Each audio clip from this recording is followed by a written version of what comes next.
Hey, what's up, everybody? This is Stevie Bridge coming to you live from the GoHastings.com Wrestle Center. Yesterday, I put up a video with my pickups from SummerSlam. One thing that I left out on accident was the SummerSlam shirt. Right here.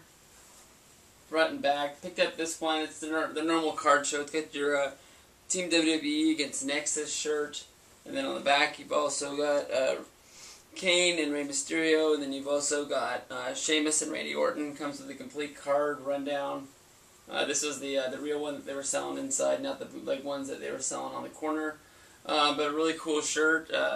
Bryan Danielson's first WWE t-shirt. It looks a little bit the wrong color. I hope you guys can pick that up. But yeah, real cool. Big news of the day is a bunch of bullshit. I'm sure most of you guys have read the headlines.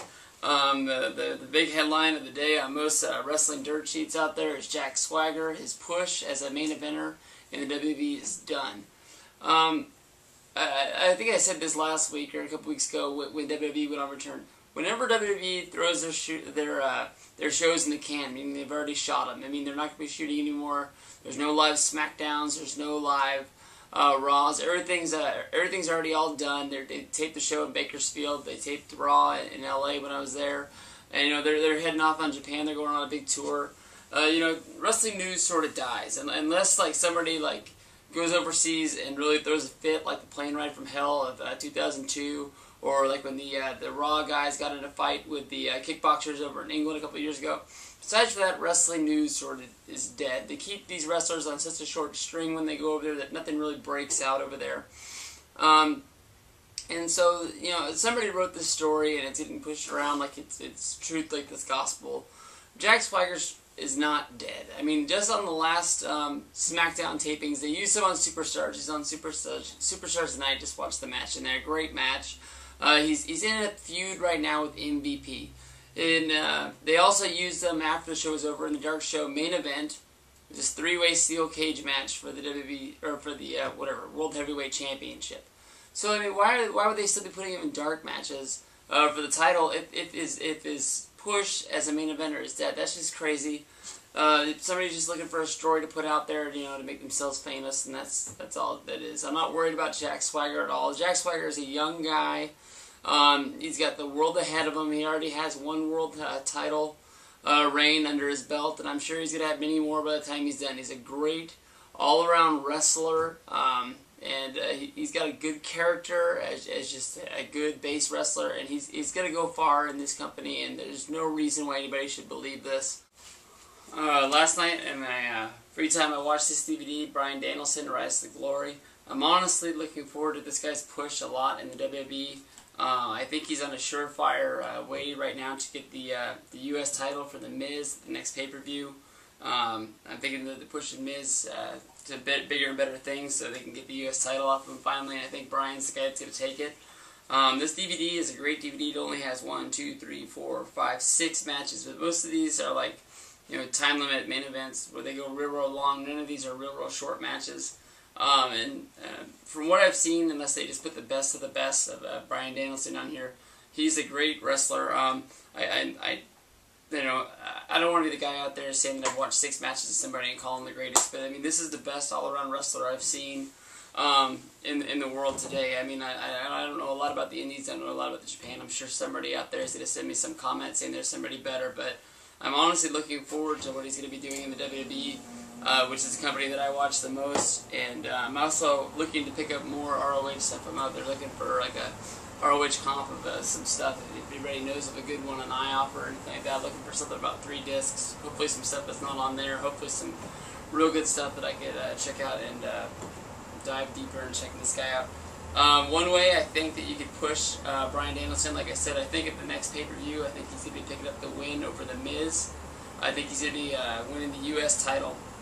And then you also got to wonder where are they going to push him from there. You know, I think they have big plans for him, and I think that the biggest way that they could do him, he is the man to sort of take down Nexus. I mean, right now you got Wade Barrett. Wade Barrett's in the 6-pack challenge with John Cena, and I think that John Cena still sort of be feuding with the Nexus. But then you also got to wonder what are they going to do with Nexus after Night of Champions, like. You also, the wheels always got to be turning, so you got to be wondering about what's going to happen. I think one thing they could do to give Nexus one more big push after Night of Champions for the next pay-per-view, and also be able to keep Wade Barrett's push alive, because he's not going to win the title at pay-per-views.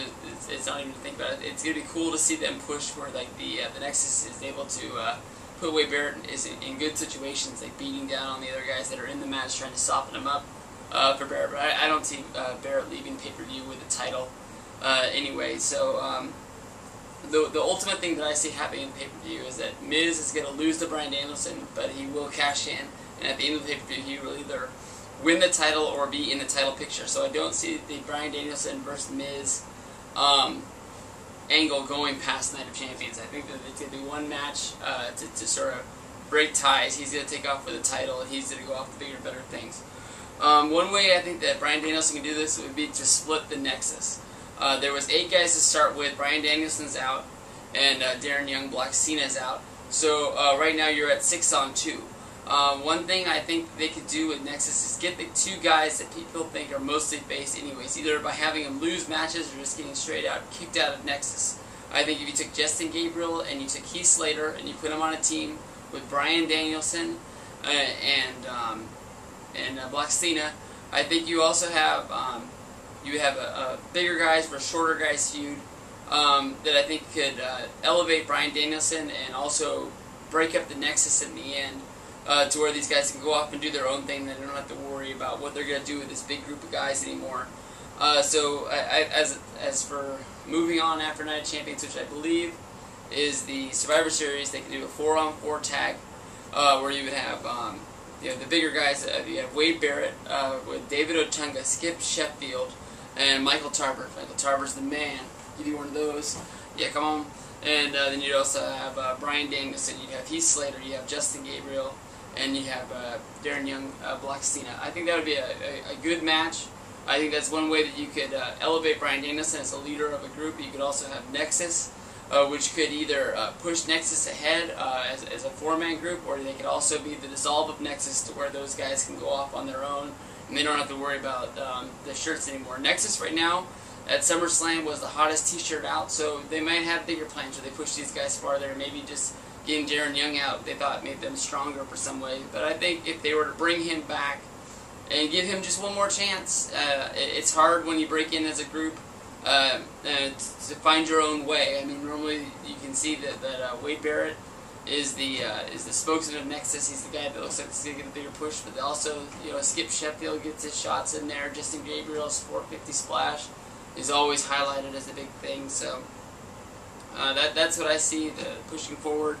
One more thing, Mattel, I don't know what the hell they're doing. This is their 3rd chance at a Bryan Danielson figure. I don't understand why they didn't push a Bryan Danielson figure out as fast as they could when he first signed with the NXT. The NXT guys could have got him. When Nexus first joined up, they should have made a Nexus set of 8. They can't really do that anymore now that they've already lost a member. It would have been great to have a Bryan Danielson in a Nexus outfit. And now that he's out there on his solo back again, I hope they push this figure out as fast as possible. I know all of his indie fans are going to love to pick up his first figure that you can buy anywhere, so hopefully they don't drop the ball. I'm also looking forward to see where his first WWE t-shirt is going to be. Right now I'm drinking the Kool-Aid on him, and I'm buying this stuff up as fast as I humanly can, so get Jack Swagger the damn shirt out too. But let's see what they do with these guys, and hope you guys like what I thought they were going to do with them. So, Steve Breach.